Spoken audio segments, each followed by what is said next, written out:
हाय, इस वीडियो में हम समझेंगे amendment of the constitution. Constitution को किस तरीके से अमेंडमेंट कर सकते, कौन से अमेंडमेंट के टाइप है और क्या प्रोसीजर्स है। ये सभी चीज़ें हम इस वीडियो के अंदर में जानेंगे। सबसे पहले हम जानेंगे procedures for the amendment of the constitution. Then हम टाइप देखेंगे, मेनली 3 टाइप के अमेंडमेंट है। पहला है सिंपल मेजोरिटी से स्पेशल मेजोरिटी, उसके बाद special majority with the consent of half of the state. Then after that criticism देखेंगे इस अमेंडमेंट प्रोसीजर का।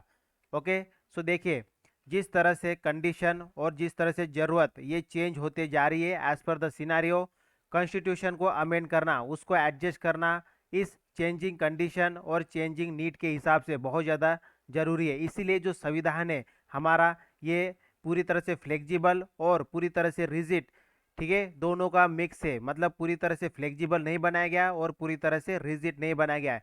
इसको सिंथेसाइज किया गया है। सिंथेसाइज मतलब मिक्स किया गया है फ्लेक्सिबल का और रिजिड का। तो अपना जो संविधान है, इंडियन कॉन्स्टिट्यूशन है, that is synthesize in nature.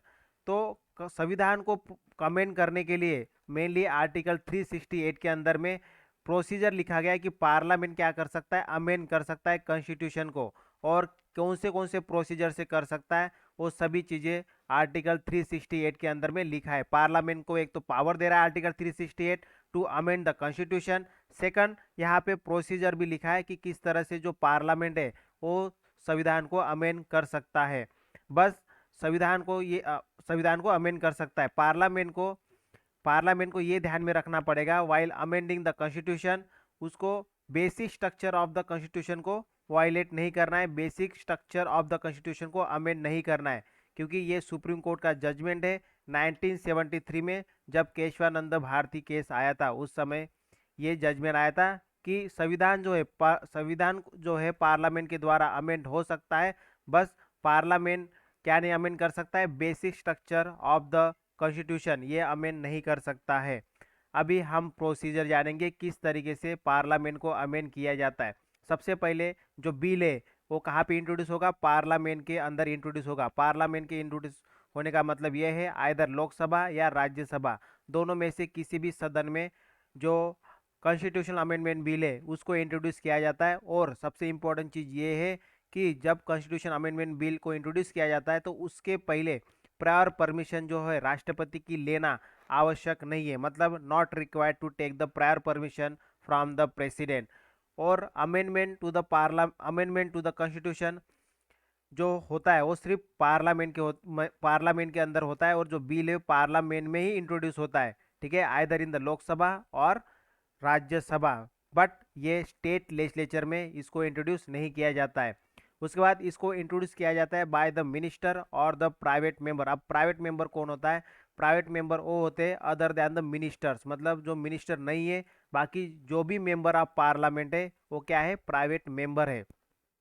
Then इस बिल को जब लोकसभा और राज्यसभा, ठीक है, राज्यसभा दोनों में से पास किया जाता है विथ स्पेशल मेजोरिटी, ठीक है, तो इसको फिर प्रेसिडेंट के एसेंट के लिए रखा जाता है। अब इसमें एक चीज़ जानना जानना ये जरूरी है कि अगर मान लीजिए जो लोकसभा और राज्यसभा इन दोनों में अगर कुछ कॉन्फ्लिक्ट हो जाता है रिलेटेड या डिसएग्रीमेंट हो जाता है रिलेटेड टू द बिल, तो इस केस में क्या हो जाएगा, इस केस में जॉइंट सीटिंग का प्रोविज़न नहीं है। मतलब ये कि जैसे ऑर्डिनरी बिल में जॉइंट सीटिंग का प्रोविज़न होता है, जब लोकसभा और राज्यसभा में डिसएग्रीमेंट होता है उस केस में, ऑर्डिनरी बिल के केस में क्या होता है, जॉइंट सीटिंग होता है। बट कॉन्स्टिट्यूशन अमेंडमेंट बिल के केस में क्या है कि जॉइंट सीटिंग का कोई भी प्रोविज़न नहीं है।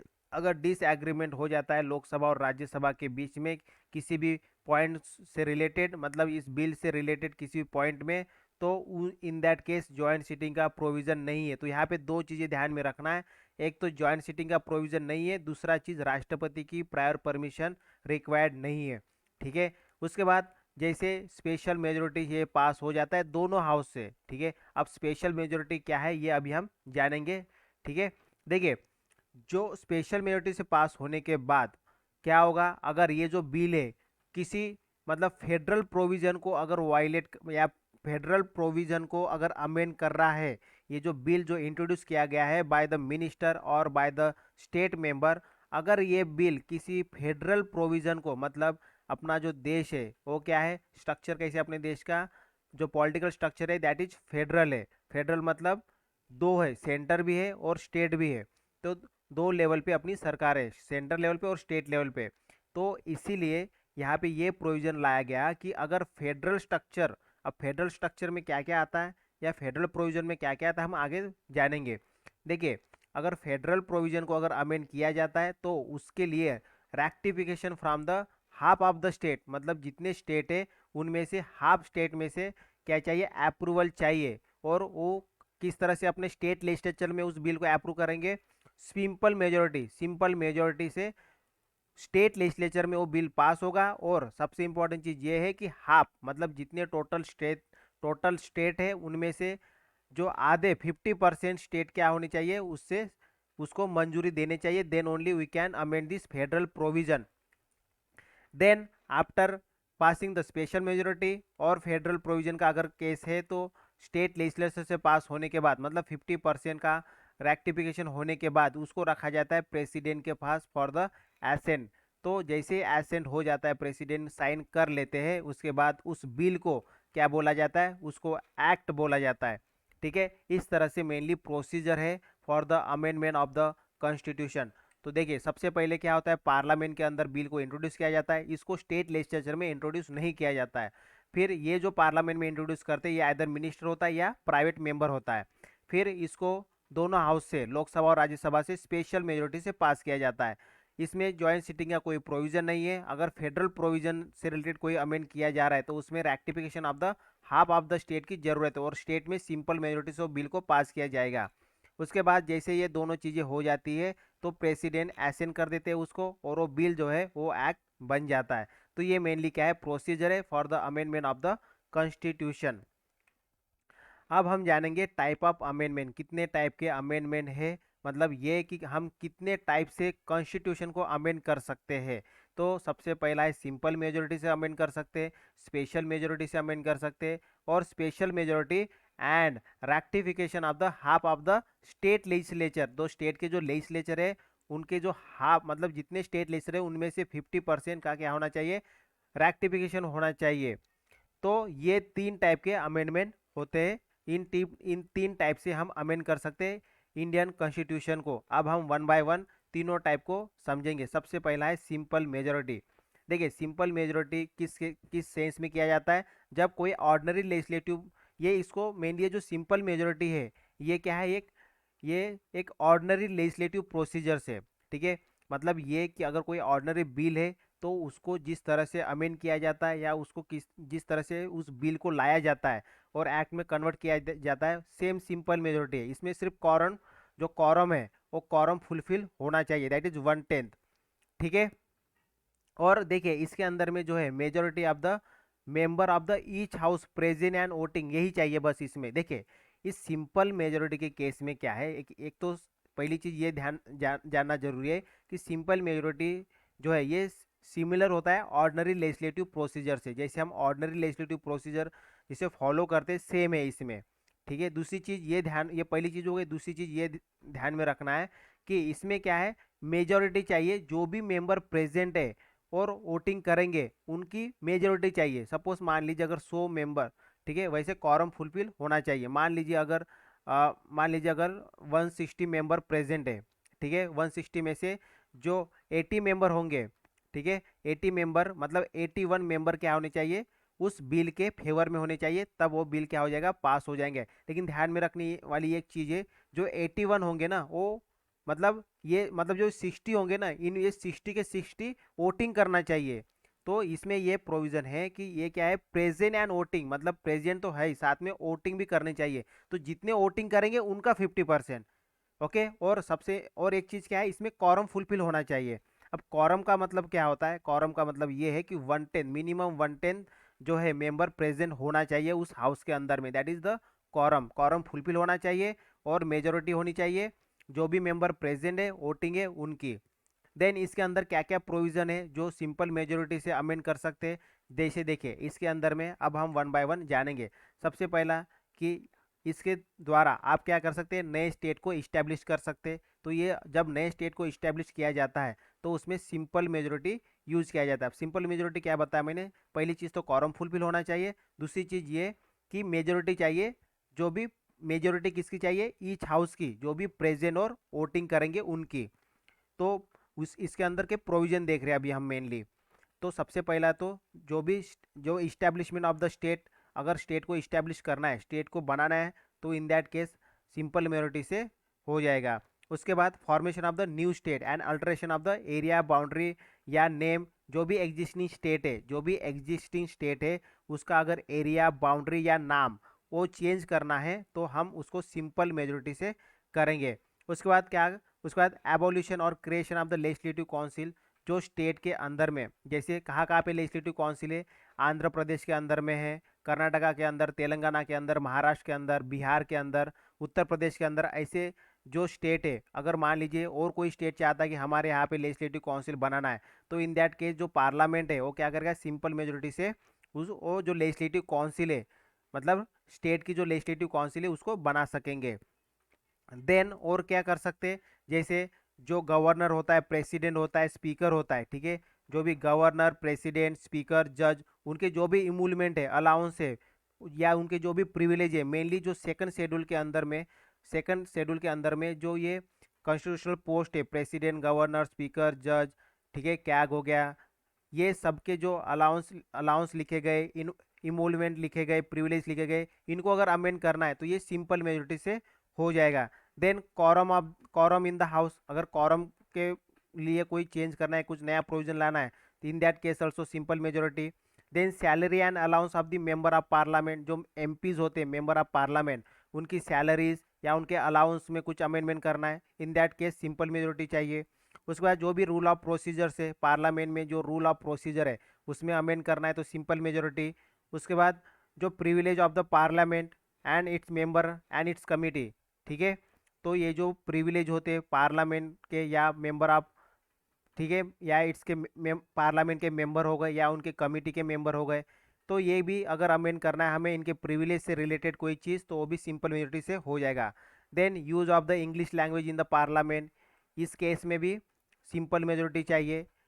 देन अगर अगर कोई जुरिडिक्शन से रिलेटेड, मतलब सुप्रीम कोर्ट से रिलेटेड, अगर उसमें मतलब अगर इसमें जुरिडिक्शन ऐड करना है सुप्रीम कोर्ट में, ठीक है, तो in that case also simple majority से हम क्या कर सकते हैं, सुप्रीम कोर्ट के जुरिडिक्शन को हम कंफर्म कर सकते हैं, मोर और इसमें बढ़ा सकते हैं, ठीक है, सुप्रीम कोर्ट के जुरिडिक्शन को और बढ़ा सकते हैं। देन ऑफिशियल लैंग्वेज को अगर यूज़ करना है तो use of official language, in that case also simple majority, अगर हमें और ऑफिशियल लैंग्वेज ऐड करना है तो इस केस में भी सिंपल मेजोरिटी से हो जाएगा। देन सिटीजनशिप एक्वाइशन एंड टर्मिनेशन से रिलेटेड, तो सिटीजनशिप से एक्वाइशन और टर्मिनेट से रिलेटेड कोई प्रोविजन लाना है तो वो भी सिंपल मेजोरिटी से हो जाएगा। Then election to the parliament and state legislature, ठीक है, जो पार्लियामेंट और स्टेट लेजिस्लेचर से इलेक्शन से रिलेटेड कोई प्रोविजन लेके आना है तो वो भी सिंपल मेजोरिटी से हो जाएगा। Then delimitation of the constituency, union territory से रिलेटेड कोई चीज़ है तो इस केस में भी सिंपल मेजोरिटी से हो जाएगा।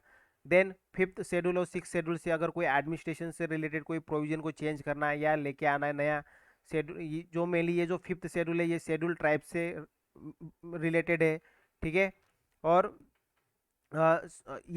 जो फिफ्थ शेड्यूल है ये शेड्यूल ट्राइब और शेड्यूल एरिया से रिलेटेड करता है, और जो सिक्स शेड्यूल है ये सिर्फ क्या है, जो भी शेड्यूल ट्राइब है उन्हीं से ये रिलेट करता है। तो इनसे अगर मतलब फिफ्थ या सिक्स शेड्यूल में अगर कुछ प्रोविजन को ऐड करना है या कुछ स्टेट को ऐड करना है या उनको कुछ पावर देना है तो in that case simple majority use किया जा सकता है, ठीक है। ये है मेनली सिंपल मेजोरिटी से हम क्या क्या कर सकते हैं। उसके बाद हम बात करेंगे special majority, very very important. देखिए स्पेशल मेजोरिटी को पहले हम समझ लेते हैं ये होता क्या है। देखिए स्पेशल मेजोरिटी में क्या आता है, majority of the total membership of each house. पहली चीज, पहली कंडीशन ये है कि अगर स्पेशल मेजोरिटी से कोई बिल को पास करना है तो इस स्पेशल मेजोरिटी का मतलब क्या होता है, इसका मतलब ये होता है कि इसमें दो कंडीशन है, नंबर वन और नंबर टू, दो कंडीशन फुलफिल होनी चाहिए फॉर द स्पेशल मेजोरिटी। पहली कंडीशन ये है कि मेजोरिटी होनी चाहिए जो भी total membership of each house है, मतलब मान लीजिए लोकसभा है, लोकसभा के केस में टोटल मेंबरशिप कितने हैं, टोटल मेंबरशिप है 543 है, पहले 545 थे, दो एंग्लो इंडियन हटा दिए गए, ठीक है, जो दो दो एंग्लो इंडियन थे उनको हटा दिए गए। तो अभी बचे कितने, 543 बचे। तो जो टोटल मेंबरशिप है, ठीक है, लोकसभा की, इसमें कितने 543 है। तो 543 में से 530 स्टेट के और 13 यूटी के हैं। तो 543 में से कितने होने चाहिए, 277 होने चाहिए, क्योंकि 276 आधे हो गए तो एक ज़्यादा होना चाहिए, तो मेजोरिटी हो जाएगी। उसके बाद राज्यसभा के केस में कितने हैं, 245 है, तो 245 में से कितने की मेजोरिटी होनी चाहिए, 123 की होनी चाहिए, 123 की होनी चाहिए, ठीक है, क्योंकि 122 आधे हो गए, उससे एक ज़्यादा, ठीक है। इस तरह से इतनी मेजोरिटी होनी चाहिए, जो भी टोटल मेंबरशिप है, ठीक है, हर एक हाउस की, उसके आधे होने चाहिए, आधे से ज़्यादा होना चाहिए, मतलब मेजोरिटी होनी चाहिए। पहली कंडीशन हो गई फुलफिल। दूसरी कंडीशन क्या बोलता है कि 2/3 मेंबरशिप जो है ईच हाउस के, ठीक है, जो प्रेजेंट रहेंगे और जो वोट करेंगे उनकी मेजोरिटी होनी चाहिए। मतलब 2/3 मेंबर जो है प्रेजेंट एंड वोटिंग, ये जरूरी है वोटिंग करना। तो अगर मान लीजिए प्रेजेंट रहते वोटिंग नहीं करते, तो उसमें से वो रिडक्ट हो जाएंगे। तो जितने लोग वोटिंग करेंगे उनका ही 2/3 ऐड किया जाएगा। तो ये कंडीशन है यहाँ पे। तो वोटिंग बहुत ज़्यादा इंपॉर्टेंट बन जाता है। अगर वोटिंग नहीं करेंगे तो उनको काउंट नहीं किया जाएगा, जितने वोटिंग करेंगे उनका ही 2/3 काउंट किया जाएगा, उनकी ही मेजोरिटी देखी जाएगी। तो इसमें दो कंडीशन है स्पेशल मेजोरिटी के लिए। पहली कंडीशन ये कि जो मेजोरिटी होनी चाहिए, मतलब आधे से ज़्यादा किसके, जो total membership of each house के, जिसमें लोकसभा के 543 है तो 277 होनी चाहिए, और राज्यसभा के 245 है तो 123 होने चाहिए। फिर दूसरी कंडीशन बोलते हैं कि 2/3 membership of the each house present and voting, ठीक है, प्रेजेंट भी होने, मतलब 2/3 प्रेजेंट और वोटिंग होनी चाहिए, ये जरूरी है, वोटिंग होना जरूरी है, तभी वो काउंट हो जाएगा उसमें। अब देखो इसके अंदर कौन से प्रोविजन आते हैं स्पेशल मेजोरिटी के अंदर में। तो सबसे important that is the fundamental right. Fundamental right को अगर अमेंड करना है तो क्या चाहिए, स्पेशल मेजोरिटी चाहिए। Then DPSP directive principle of state policies को अगर अमेंड करना है तब भी हमें स्पेशल मेजोरिटी चाहिए। या ऐसे कोई भी प्रोविजन जो मेनली सिंपल मेजोरिटी से होते नहीं है, और जो मैंने बताया कि special majority with the half of the rectification of the state, ये दो कंडीशन में जो प्रोविजन नहीं आते हैं, उनके अलावा, मतलब इन दो कंडीशन में प्रोविजन आते हैं, इनके अलावा जो भी प्रोविजन है वो सभी किससे हो जाएंगे, स्पेशल मेजोरिटी से हो जाएंगे। ये कहा गया है स्पेशल मेजोरिटी के अंदर में। अब हम समझेंगे special majority of the parliament and consent of the state, मतलब जो हाफ ऑफ द, जो ratification of the half of the state का जरूरी है। तो इसके अंदर ये कौन से प्रोविजन के लिए लाया गया है, ये मतलब 50% स्टेट का क्या होना चाहिए, रेटिफिकेशन, इनकी मंजूरी होनी चाहिए। तो ये जैसे फेडरल स्ट्रक्चर को कोई अमेंड कर रहा है, मतलब जो भी provision related to the federal structure है, ऐसे प्रोविजन को, ऐसे प्रोविजन के केस में स्पेशल मेजोरिटी चाहिए और कंसेंट चाहिए आधे स्टेट का। दूसरी चीज देखिए, इसमें क्या है, इसके अंदर में जो स्टेट का जो कंसेंट मांगा जा रहा है, ठीक है, इसमें इनको कोई टाइम लिमिट नहीं दिया गया है स्टेट के कंसेंट को। अब देखो इसके अंदर में क्या क्या इंक्लूड होते हैं। तो सबसे पहला जो इलेक्शन होता है प्रेसिडेंट का, और उनका जो तरीका है प्रेसिडेंट का इलेक्शन का, okay, proportional representation bye means of single transferable vote. तो ये जो चेंज करना है तो इसके लिए क्या चाहिए, स्पेशल मेजोरिटी चाहिए प्लस कंसेंट चाहिए आधे स्टेट का।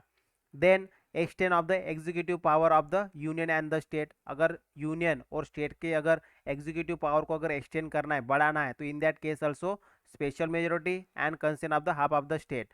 Then supreme court high court से रिलेटेड अगर कोई प्रोविजन या पावर को अगर अमेंड करना है हमें, तो उस केस में भी स्पेशल मेजोरिटी चाहिए, ठीक है, और कंसेंट चाहिए। Then distribution of the legislative power between the union and the state, जो लेजिस्लेटिव पावर है between the union and the state, state और यूनियन के बीच में जो लेजिस्लेटिव पावर का डिस्ट्रीब्यूशन है, इस केस में भी अगर कुछ चेंज करना है तो हमें ये कंडीशन को फुलफिल होना चाहिए। देन जो good and services, GST related अगर कोई, इससे इस जीएसटी काउंसिल से रिलेटेड अगर कोई प्रोविजन चेंज करना है, in that case also special majority of the parliament and consent of the state जरूरी है। या जैसे सेवंथ शेड्यूल, सेवन शेड्यूल में क्या है, मेनली 3 लिस्ट की बात की गई, यूनियन लिस्ट, स्टेट लिस्ट और कॉन्कर लिस्ट। इसमें अगर किसी सब्जेक्ट को अमेंड करना है, ठीक है, इस केस में भी क्या चाहिए, स्पेशल मेजोरिटी चाहिए। Then power of the parliament to amend the constitution, और उसके प्रोसीजर जो जो लिखा गया आर्टिकल 368 के अंदर में, मेनली 368 क्या करता है, एक तो पार्लियामेंट को पावर देता है कि वो अमेंड कर सकते संविधान को, साथ में यहाँ पे प्रोसीजर लिखी गई इस आर्टिकल 368 में।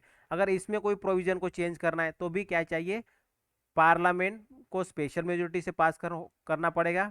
दूसरी चीज कंसेंट चाहिए हाफ ऑफ द स्टेट का। तो ये मेनली प्रोविजन है related to the simple majority, special majority, और एक है special majority with the half, मतलब consent of the half of the state.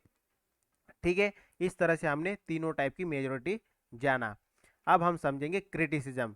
Critics क्या बोलते हैं इस अमेंडिंग प्रोसीजर के बारे में, ये हम जान लेते हैं। देखिए, सबसे पहली चीज तो क्रिटिक्स बोलते हैं कि जो अमेंड किया जा रहा है पार्लियामेंट को, इसके लिए कोई स्पेशल बॉडी नहीं है, जो पार्लियामेंट जो लॉ बना रही है वही उसको अमेंड कर रहे हैं। उसके बाद लेजिस्लेटिव काउंसिल, जो कि जो लेजिस्लेटिव काउंसिल है, जो भी स्टेट के अंदर में अगर लेजिस्लेटिव काउंसिल बनाना है तो उसके लिए पार्लियामेंट सुप्रीम है, क्योंकि पार्लियामेंट के पास ये अधिकार है कि जो जो भी स्टेट रिकमेंड कर रहा है कि हमारे लिए स्टेट लेजिस्लेटिव काउंसिल बनाओ, तो ये पार्लियामेंट के जुडिक्शन में आ जाता है कि वो उसको एक्सेप्ट भी कर सकता है या उसको मना भी कर सकता है। ये बोलता है क्रिटिक्स। उसके बाद क्रिटिक्स और क्या बोलते हैं इस अमेंडिंग प्रोसीजर के बारे में, only in a few cases जो कंसर्न है स्टेट लेजिस्लेचर का वो चाहिए, नहीं तो मैक्सिमम केसेस में पार्लियामेंट खुद ही कॉन्स्टिट्यूशन को क्या करता है, अमेंड करता है। सिर्फ फेडरल केसेस के अंदर में, मतलब जब फेडरल प्रोविजन से, मतलब फेडरल प्रोविजन से रिलेटेड कोई चीज़ को अमेंड किया जा रहा है, उसी केस में सिर्फ स्टेट का रिकमेंडेशन चाहिए। देन जो स्टेट का कंसेंट है उसमें कोई टाइम फ्रेम नहीं लिखा गया है संविधान के अंदर में, ये बोला गया है क्रिटिक्स के द्वारा। देन संविधान को अमेंड करने के लिए अगर कोई कॉन्फ्लिक्ट हो जाता है बिटवीन द लोकसभा और राज्यसभा, तो इस केस में मतलब डिसएग्रीमेंट हो जाता है, तो इस केस में जॉइंट सीटिंग का कोई प्रोविजन नहीं है, ये बोलते हैं क्रिटिक्स। उसके बाद क्या बोलते हैं और ये क्रिटिक्स की प्रोसेस ऑफ द अमेंडिंग क्या है, ये सिमिलर है, जो भी लेजिस्लेटिव प्रोसेस है उससे सिमिलर है, बट ऐसे भी कोई प्रोविजन है जो मेनली स्पेशल मेजोरिटी या special majority with the half of the consent से किया जाता है। ठीक है, सिर्फ ऑर्डनरी, मतलब ऑर्डनरी लॉ जो होते हैं, मतलब जो ही सिंपल मेजोरिटी से अमेंड किए जाते हैं। Then provision related to the amendment procedure, ये क्या है, डिटेल में नहीं है, जो अमेंडिंग प्रोसीजर लिखा गया है वो डिटेल में नहीं है, ये बोलते हैं क्रिटिक्स। तो इस तरह से क्रिटिक्स क्या बोलते हैं मेनली कि अमेंडिंग प्रोसीजर को क्या करना चाहिए, डिटेल में लिखना चाहिए।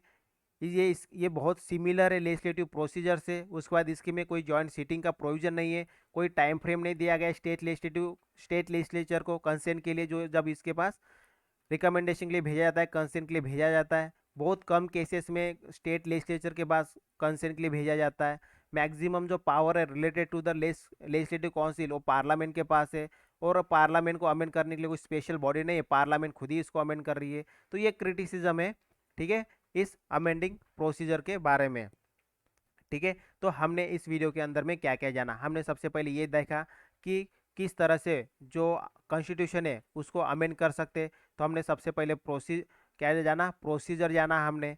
उसके बाद हमने तीन टाइप के मेनली अमेंडिंग, मतलब टाइप ऑफ अमेंडमेंट देखा, जिसमें सिंपल मेजोरिटी, ठीक है, उसके बाद स्पेशल मेजोरिटी देखा हमने, उसके बाद स्पेशल मेजोरिटी, ठीक है, और क्या चाहिए, हाफ ऑफ द स्टेट का क्या चाहिए, कंसेंट चाहिए, consent of the state. Then इसमें हमने इन तीनों में बहुत डिटेल में देखा कौन से प्रोविजन आते हैं जो सिंपल मेजोरिटी से किए जा सकते हैं, स्पेशल मेजोरिटी से किए जा सकते हैं, और special majority with the half of the consent चाहिए। आफ्टर दैट हमने क्या देखा, क्रिटिसिज्म देखा। ठीक है, क्रिटिसिज्म देखा इस अमेंडिंग प्रोसीजर का। तो नेक्स्ट वीडियो में हम कवर करेंगे मेनली बेसिक स्ट्रक्चर। ठीक है, ये बेसिक स्ट्रक्चर किस तरीके से इवॉल्व होके आया है, ठीक है, ये हम वन बाय वन जो सुप्रीम कोर्ट के जजमेंट आए हैं उस हिसाब से जो बेसिक स्ट्रक्चर का जो डॉक्ट्रिन आया है इसको हम नेक्स्ट वीडियो के अंदर में कवर करेंगे। So that's all for this video, thank you, bye bye.